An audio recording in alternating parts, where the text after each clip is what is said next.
মোদির জয় রোখা যাবে না, ফের একাধিক ভবিষ্যৎবাণী প্রশান্ত কিশোরের।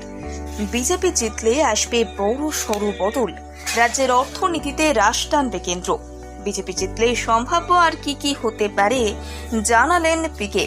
আর কি বললেন প্রশান্ত কিশোর, দেখুন। প্রশান্ত কিশোর ভোট কুশলী হিসেবে বিভিন্ন দলের হয়ে গুরুত্বপূর্ণ ভূমিকা পালন করেছেন।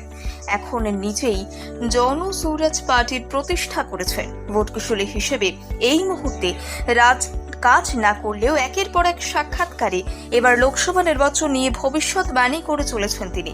গোটা দেশ তথা বাংলার নির্বাচনের ফলাফল কি হতে চলেছে তারই আগাম ইঙ্গিত দিচ্ছেন প্রশান্ত কিশোর। তবে এবার মুখ খুললেন একটু অন্য প্রসঙ্গে। নির্বাচনের ফলাফলের ভবিষ্যৎবাণী তো করলেনই, পাশাপাশি নরেন্দ্র মোদী বা তার দল বিজেপি যদি আবারও ক্ষমতায় আসে তাহলে কোন বড় বদল আসতে চলেছে সেই ভবিষ্যৎবাণীও করলেন পিকে।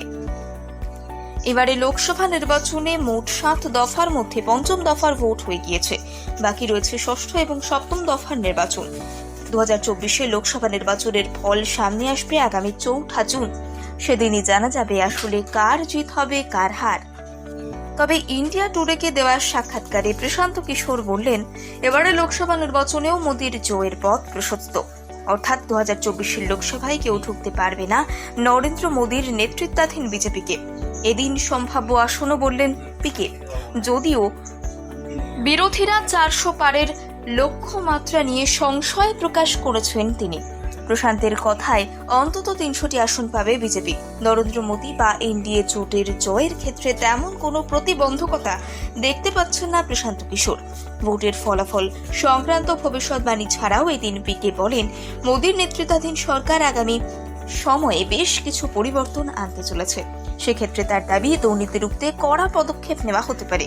বিশেষত অর্থনৈতিক কাঠামোতে বড় বদল আসার সম্ভাবনা রয়েছে বলে জানিয়েছেন পিকে। ভোট কুশলী হিসেবে 2014 সালে নরেন্দ্র মোদীর হয়ে কাজ করেছেন প্রশান্ত কিশোর। অভিজ্ঞ এই ভোট কুশলী অনুমান করছেন, আগামীতে রাজ্যগুলোর অর্থমূল্য হ্রাস নিজের হাতে টানতে পারে কেন্দ্রীয় সরকার। পেট্রোলিয়ামকে আগামীতে জিএসটির অধীনে আনা হতে পারে বলেও দাবি তার। এই কারণও অবশ্য বলেছেন তিনি, যেহেতু সরকারের ঘরে মোটা টাকা আয় হয় পেট্রোপণ্যের মাধ্যমে, তাই জিএসটির আওতায় আনার সম্ভাবনা প্রবল। এর ফলে রাজ্যগুলোর অর্থনীতির হ্রাস অনেকটাই কেন্দ্রের নজরে থাকবে, কারণ পেট্রোপণ্যের উপর সাধারণ ভ্যাট, সেন্ট্রাল এক্সাইজ ডিউটি ধার্য হয়, জিএসটি ধার্য করা হয় না।